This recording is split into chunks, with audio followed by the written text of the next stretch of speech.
علیکم، اور میرا نام یہی ہے جو یہاں لکھا ہوا ہے. اور میں مختصر طور پہ اردو کے بارے میں بھی کچھ کہہ دوں، کیونکہ شاعر کی شاعری اردو ہی میں تھی، تو اردو ہماری قومی زبان بھی ہے اور اس کے بارے میں بہت کم لوگوں کو پتہ ہے کہ اس کا اوریجن کیا تھا. کچھ تو ہمارے جو خدایان تعلیم ہیں ان کی غفلت، ان کی لا علمی، اور دوسرے ان کا تعصب.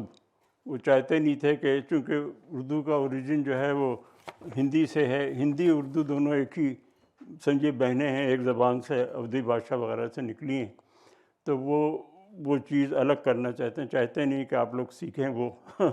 تو عجیب غریب حالات ہیں یہاں کے. بہرحال تو وہ میں تھوڑی سی آپ کو بیک گراؤنڈ دے دوں، کیونکہ آپ لوگ ظاہر ہے کہ آپ کو نہیں پتہ چلا ہوگا یہ کہ اردو جو تھی وہ لشکری زبان کہلاتی تھی. مختلف زبان بولنے والے جو ایک جگہ ملتے تھے تو اپنی مل کے ایک زبان انہوں نے بنائی تھی، جو اردو وہاں سے شروع ہوئی تھی. اردو میں فارسی کے الفاظ بھی ہیں، ہندی کے الفاظ بھی ہیں اور کچھ اردو کے الفاظ بھی ہیں. تو 750 سال کی بات ہے، امیر خسرو جب تھے تو انہوں نے اسی زبان میں شاعری کی ہے. اور بڑا اچھا لگتا ہے سوچ کے کہ جو زبان ہم آج بول رہے ہیں اس میں ہمارے 750 سال پرانے جو آبا و اجداد تھے وہ بھی یہی زبان، بہت کچھ یہی زبان بولتے تھے. تو اردو کا بھی ایک بچپنا تھا، ایک پیدائش سی بچپنا تھا، اور کس طریقے سے وہ آگے بڑھی اور کس طرح سے بالغ ہوئی. اور آج جو اردو ہم بول رہے ہیں وہ بڑی ریفائنڈ اردو ہے، وہ بڑی خوبصورت ہے. تو وہ ابھی دیکھیں گے اس کے نمونے ہم، لیکن ہم ایک دو لائنیں آپ کو جملوں میں بتا دیں اردو کی تاریخ کیا ہے، کیونکہ ہمارا اصل موضوع یہ نہیں ہے. اصل موضوع ساحل لدھیانوی پہ ہے، جس پہ ہم ابھی آتے ہیں 1 منٹ میں. تو امیر خسرو کی بات ہوئی تو امیر خسرو کی جو اردو کی پہلی غزل کہلاتی ہے وہ، اس کے ہم کچھ چیزیں آپ کو سنائیں، ایک لائن سنا دیں تاکہ آپ اس کا ذائقہ سمجھ سکیں کہ کیا ہے، اور سمجھ سکیں کہ کتنی میٹھی زبان تھی وہ بھی. اور اس میں آپ دیکھیے اردو کے الفاظ بہت کم ہیں جس کو ہم آج اردو کہتے ہیں، بلکہ زیادہ تر وہ فارسی کے الفاظ ہیں اور ہندی کے الفاظ ہیں. ہندی یہ نہیں جو آج کل بولی جاتی ہے، تو بڑی مصنوعی ہندی ہے اور یہ سنسکرت کے بہت سے الفاظ اس میں ڈالے گئے ہیں، لیکن وہ ہندی جو تھی وہ اودھی بھاشا تھی. اور اس کی مثال ہے، یہ پہلی غزل ہے اردو کی 750 سال پرانی. زحال مسکی مکنت غافل درائے نینا بنائے بتیاں، کتاب ہجراں نہ دارم میں جاں نہ لیو کاہے لگائے چھتیاں. ہاں، مطلب یہ کہ آپ جو ہم محبوب سے کہہ رہے ہیں تم جو ہمیں غفلت کی اس سے دیکھ رہے ہو، ہم بیچاری شخصیت ہماری جو ہے معصوم، ہم کو تم غفلت کی نظروں سے دیکھ رہی ہو. تو یہ ٹھیک نہیں ہے. اور ہماری کتاب ہجراں ندارہ میں جاؤں، کہ ہماری یہ پیشنس ہمارا جو ہے وہ بالکل وہ ایگزاسٹ ہو چکا ہے، ختم ہو چکا ہے، اور بہت بے صبری ہے ہمیں. تو تم کیوں نہیں ہمیں اپنے سینے سے لگا لیتی ہو. تو یہ ہے لگائے چھتیاں کا مطلب چھاتی سے چھتیاں. اور پھر اس کی ایک مصرع ہے کہ سخی پیا کو جو میں نہ دیکھوں تو کیسے کاٹوں اندھیری رتیاں. سخی پیا کو نہیں دیکھوں تو میں راتیں کیسی، اندھیری راتیں کیسے کاٹوں، راتیں رتیاں. اچھا، پھر ایک اور لائن ہے اس کی کہ کسے پڑی ہے جو جا سناوے پیا پی کو ہماری بتیاں. نہ نیند نینا نہ انگ چینا، نہ آنکھوں میں نیند ہے نہ انگ یعنی جسم میں چین ہے. نہ آپ آویں نہ بھیجیں پتیاں، نہ خود آپ آ رہے ہیں نہ ہمیں خط بھیج رہے ہیں. تو یہ زبان تھی امیر خسرو کی. تو ہم اس کو تھوڑا، یہ آپ پڑھیے، یہ سب چیزیں انٹرنیٹ پہ موجود ہیں. اور اگر آپ میں یہاں جائیں کچھ کتاب گھروں میں تو آپ کو شاید امیر خسرو کی اور چیزیں مل جائیں. ان کی فارسی کے زیادہ تر کلام ہے، سنا ہوگا آپ نے، نمی دانم چے منزل بود شب جائی کے من بودم، بہر سو رقص بسمل بود شب جائی کے من بودم، خدا خود میر مجلس بود اندر لامکاں خسرو، محمد شمع محفل بود شب جائی کے من بودم. یہ بڑی ان کی مشہور غزل ہے اور اس کی قوالی بھی ہے بہت اچھی. بالکل. تو یہ ان کا خاص رنگ تھا، صوفیانہ رنگ تھا، نظام الدین سے بڑا متاثر تھے. ہاں، تو وہ جو ہے نا آئے تھے کہیں اور گئے ہوئے تھے، جب وہ آئے تو پتہ چلا نظام الدین ان کے استاد پوری زندگی جس کے وہ اتنا ڈیوٹیڈ رہے کہ ان کا انتقال ہو گیا، تو وہ ان کی لاش پہ گئے اور پھر انہوں نے یہ پڑھا کہ گوری سوئے سیج پر منہ پر ڈالے کیس بادل، وہ بال منہ پہ ڈالے سو رہی ہے، چل خسرو گھر آپ نے رین بھائی پردیس، کہ چلو خسرو، یہ اسی طرح کی ان کی بہت شاعری ہے اور پیور فارسی کی بھی ہے۔ چلے اب فاسٹ فارورڈ کرتے ہیں ہم اور کئی سو سال، 200-300 سال آگے اردو کے لحاظ سے۔ اکبر کے زمانے میں بھی اچھے خاصے شعراء تھے۔ اکبر کے نورتن جو تھے امیر یہ رحیم خان خانہ اور میرا بائی بھی اسی زمانے میں تھیں، سورداس بھی اسی زمانے میں تھے، بلکہ سورداس بھی تھے اور تلسی داس بھی تھے۔ تلسی داس نے جو رامائن لکھی ہے، ہندوؤں کی جو سب سے بڑی مذہبی کتاب ہے، رام چرت مانس، رامائن تو ایک والمیکی نے لکھی تھی کئی 100 سال پہلے، ہزاروں سال بلکہ پہلے سنسکرت میں لکھی تھی، لیکن تلسی داس نے اس کو اودھی بھاشا میں لکھی ہے۔ تو وہ بلکہ رحیم خان خانہ جو تھے، رحیم خان خانہ مسلم تھے جیسا نام سے ظاہر ہے، تو انہوں نے فرمائش کی تلسی داس سے کہ آپ یہ رامائن لکھیں اور ہم اس کو فائنانس کریں گے، تو انہوں نے فائنانس کیا اس کو، اور اتنی ان کی سب سے مقدس کتاب رام چرت مانس کے نام سے لکھی ہے، بڑی خوبصورت ہے وہ بھی، اور بڑے اس میں سارے پوری کہانی ہے رام کی کہ کیسے وہ ان کو بنواس سے بھیجا گیا، کیا ہوا۔ جی بالکل، تو وہ یہ دور تھا۔ اسی زمانے میں اس کی بھی مثال آپ کو دیتے ہیں، کیا زبان تھی کہ رحیم کا دوہا ایک ہے کہ وقت نہیں ورنہ آپ کو زیادہ سناتے، رحیمن دیکھ بڑین کو لگھو نہ دیجے ڈار، مطلب رحیم اپنے آپ سے کہہ رہے ہیں کہ تم بڑے لوگوں کو دیکھ کے چھوٹے لوگوں کو نظر انداز نہیں کرو، رحیمن دیکھ بڑین کو لگھو نہ دیجے ڈال، جہاں کام آوے سوئی کہاں کرے تلوار، جہاں سوئی کام آتی ہے تلوار نہیں کام آتی ہے۔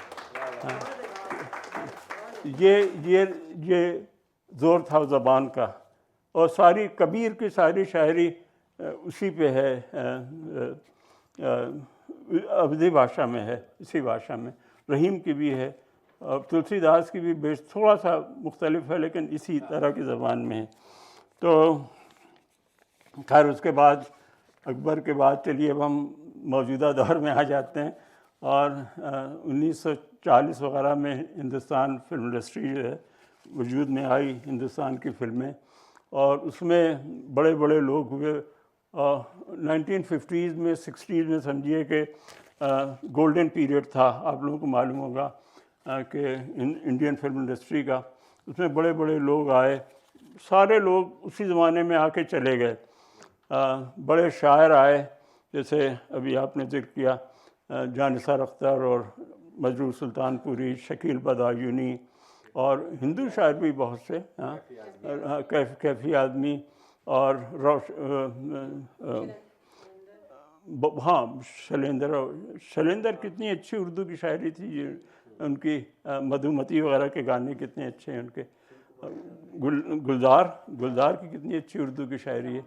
تو یہ اسی زمانے میں بڑے اچھے سنگر بھی آئے، رفیع، طلعت محمود، منا ڈے، مکیش، ہیمنت کمار، منا ڈے، یہ سب آئے اسی زمانے میں۔ بڑے میوزک ڈائریکٹر بھی آئے، آپ کے لکشمی کانت پیارے لال، نوشاد، یہ سب لوگ آئے، اور تو سب لوگ ایک زمانے میں آ کے چلے گئے۔ اب بالکل سناٹا ہے، پہلے بھی سناٹا تھا، اب بھی سناٹا۔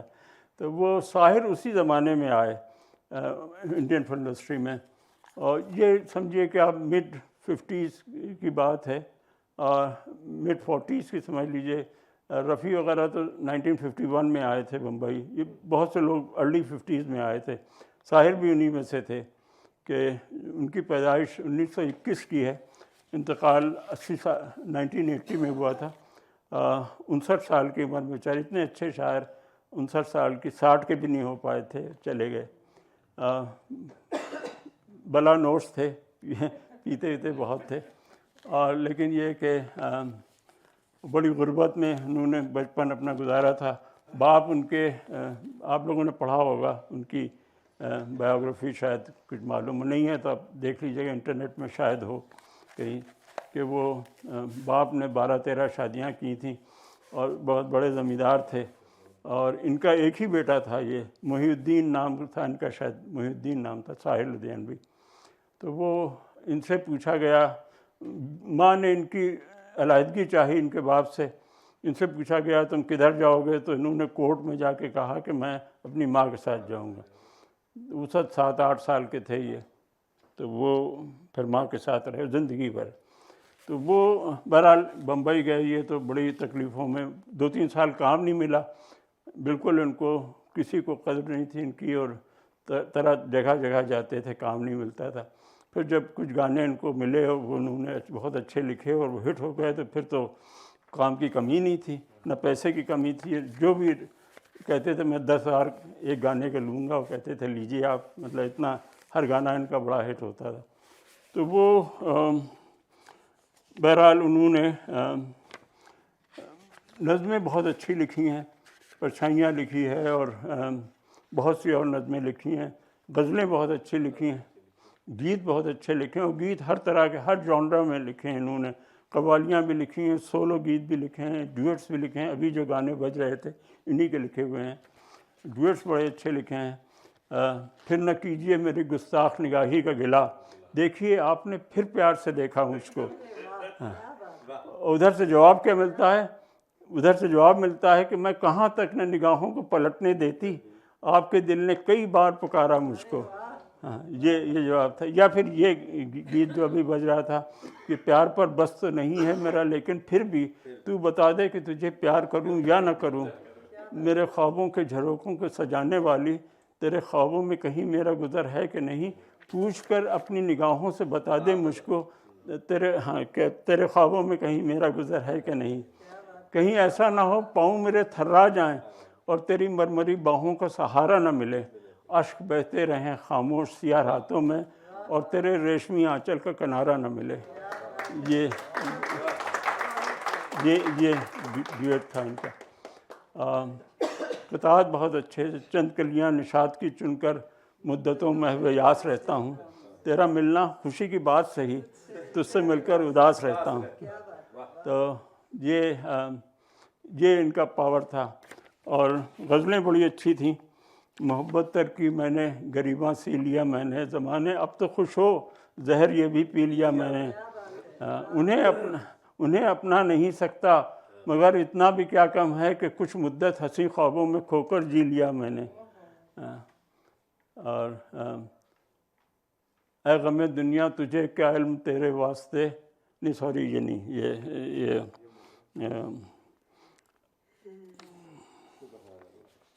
خیر ابھی 1 منٹ میں یاد آ جائے گا. اور چلیے ان کی کچھ اچھا، ان کا جو پبلک انٹلیکچوئل لکھا ہے کہ ان کا جو فلسفہ تھا زندگی کا، وہ یہی تھا کہ پسماندہ طبقے جو ہیں ان کو اوپر لایا جائے.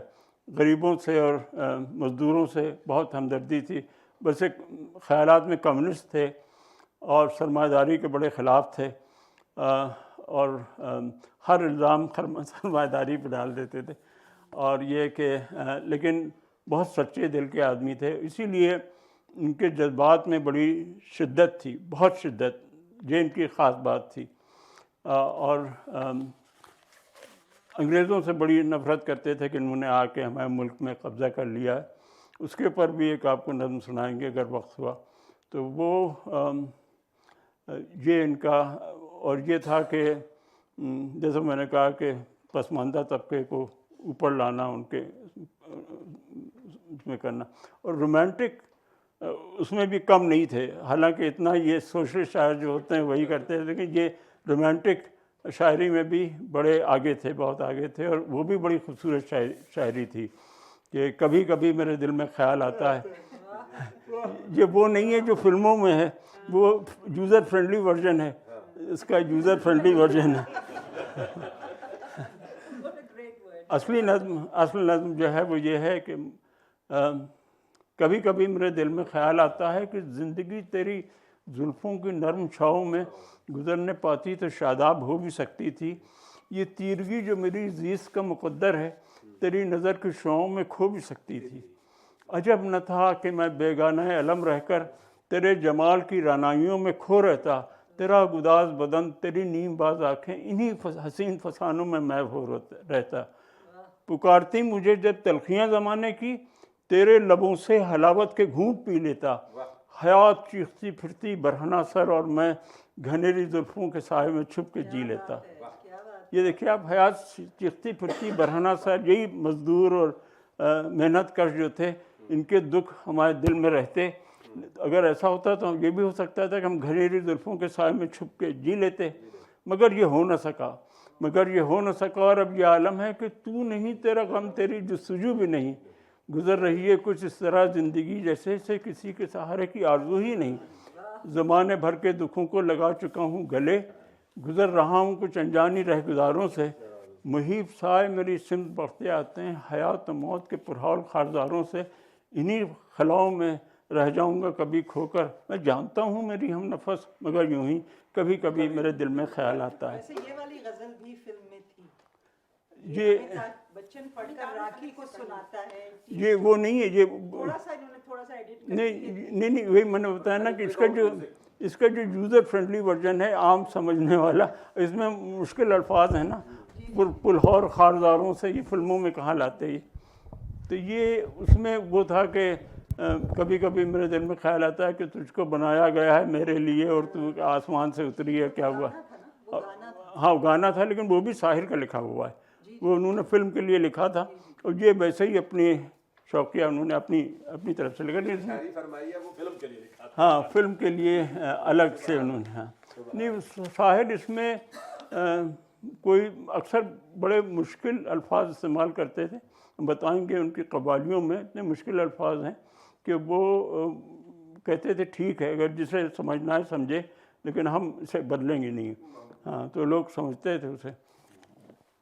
تو بہرحال اب وہ اپنے لوگوں کو، جو ان کے لوگوں سے اپنا دوست یار، ان کے مزدور اور محنت کر سکتا تھا، تو ان کے لیے ایک نظم لکھی انہوں نے، اور مادام جو ایلیٹ مادام تھیں ان کے لیے کہا، آپ بے وجہ پریشان سے کیوں ہیں مادام، لوگ کہتے ہیں تو پھر ٹھیک ہی کہتے ہوں گے، میرے احباب نے تہذیب نہ سیکھی ہوگی، میرے ماحول میں انسان نہ بستے ہوں گے، نور سرمایہ سے ہے روئے تمدن کی جلا، ہم جہاں ہیں وہاں تہذیب نہیں پل سکتی۔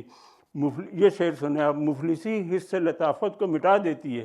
ایک آدمی کو اگر بھوک لگی ہے نا تو وہ کانٹے چمچے سے تو نہیں کھائے گا، وہ یوں کر کے یوں کھا لے گا، بھوک بہت لگی ہوئی ہے، تو مفلسی حس سے لطافت کو مٹا دیتی ہے، بھوک آداب کے سانچوں میں نہیں ڈھل سکتی۔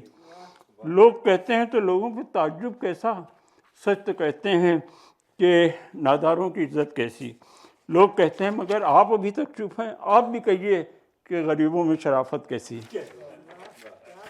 نیک مادام بہت جلد وہ دور آئے گا، نیک مادام بہت جلد وہ دور آئے گا جب ہمیں زیست کے ادوار پر رکھنے ہوں گے، مطلب زندگی کے معیار، زندگی کے ویلیوز جو ہیں، ادوار یعنی ویلیوز، زندگی کی ویلیوز پر رکھنا ہوں گی، اپنی ذلت کی قسم، آپ کی عظمت کی قسم، ہم کو تعظیم کے معیار پر رکھنے ہوں گے۔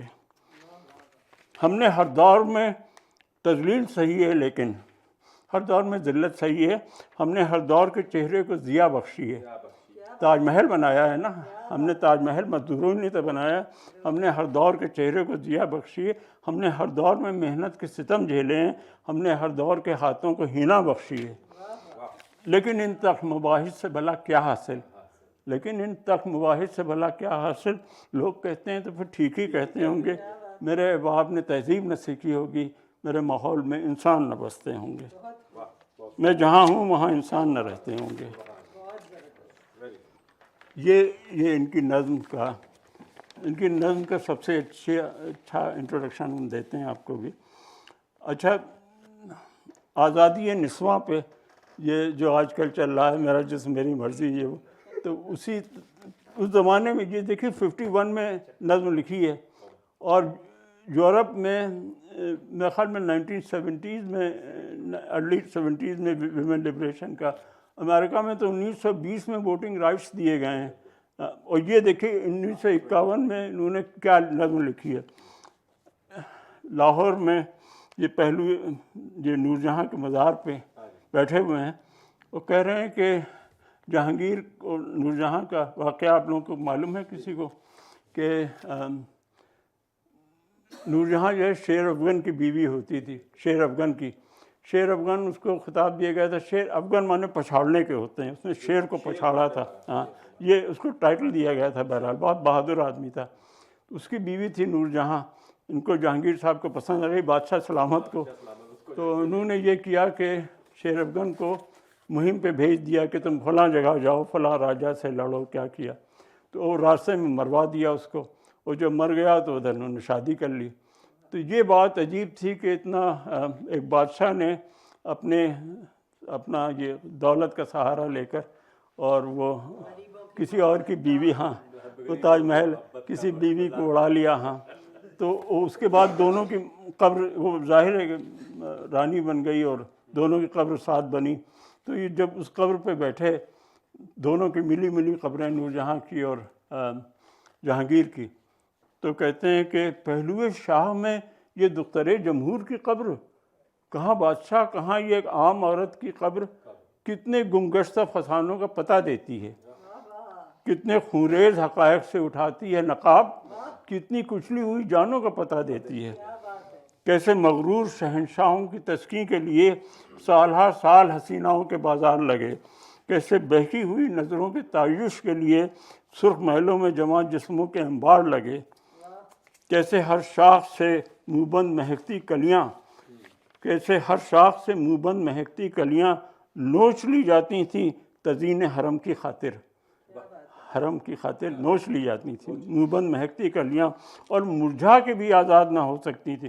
مطلب بادشاہ کی بیوی سے کوئی شادی نہیں کر سکتا تھا کہ بھائی بادشاہ کی ذلت تھی کہ بھائی یہ تو کل بادشاہ کی بیوی تھی.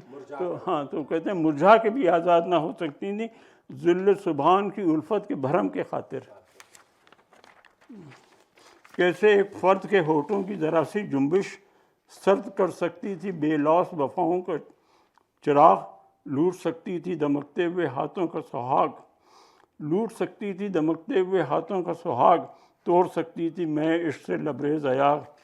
پھر کہتے ہیں سہمی سی فضاؤں میں یہ ویرا مرقد اتنا خاموش ہے فریاد گناہ ہو، جیسے سر شاخوں میں ہوا چیخ رہی ہے، ایسے روح تقدیس و وفا مرثیاں خواہ ہیں جیسے. اب سنیے آپ، کہتے ہیں تو میری جان مجھے حیرت و حسرت سے نہ دیکھ. اپنی محبوبہ سے کہہ رہے ہیں تو میری جان مجھے حیرت و حسرت سے نہ دیکھ، ہم میں کوئی بھی جہاں نور و جہانگیر نہیں. تو مجھے چھوڑ کے ٹھکرا کے بھی جا سکتی ہے، تیرے ہاتھوں میں میرا ہاتھ ہے کوئی زنجیر نہیں. یہ تھا ان کا. اچھا ان کا ایک اور جو فلسفہ تھا وہ پیس، مطلب امن چاہتے تھے یہ، اور جنگ کے بہت خلاف تھے ہر لحاظ سے. اور یہ نظم ان کی جو ہے پرچھائیاں، یہ اردو میں ایک مائل سٹون ہے. اور آپ جیسا میں ابھی جناب سے کہہ رہا تھا کہ ان کے گھر کا نام بھی پرچھائیاں انہوں نے رکھا ہے اس نظم کے. اس پہ بمبئی میں ان کا گھر کے اوپر لکھا ہوا ہے پرچھائیاں. تو یہ انہوں نے جنگ کے خلاف یہ نظم لکھی ہے. اس میں کچھ یوں ہے کہ ایک شاعر بیٹھا ہوا ہے کسی باغ میں، اور وہ دیکھ رہا ہے کہ ایک درخت کے سائے کے نیچے دو دل ملنے آئے ہیں، جوان لڑکا لڑکی ملنے آئے ہیں. تو یہ سوچ رہا ہے شاعر، پھر اس کو اپنا زمانہ یاد آ گیا کہ ہم بھی ایسے ہی ملنے آتے تھے، ہم جب جنگ تھے ہم بھی ملنے آتے تھے. پھر کیا ہوا، وہ اس کی نظم ہے. اور پھر کیا ہوا کہ دونوں کے سین ہیں دونوں کے پیار کے، اور اس کے بعد پھر ایک دم سے جنگ چھڑ گئی اور مغرب کے مہذب ملکوں سے خاکی وردی پوش آئے، کچھ اٹلاتے ہوئے مغرور آئے، لہراتے ہوئے مدہوش آئے. خیر بہرحال اس کے بعد پھر اتنی غربت چھائی، سب ملک میں کی اکانومی برباد ہو گئی، گاؤں میں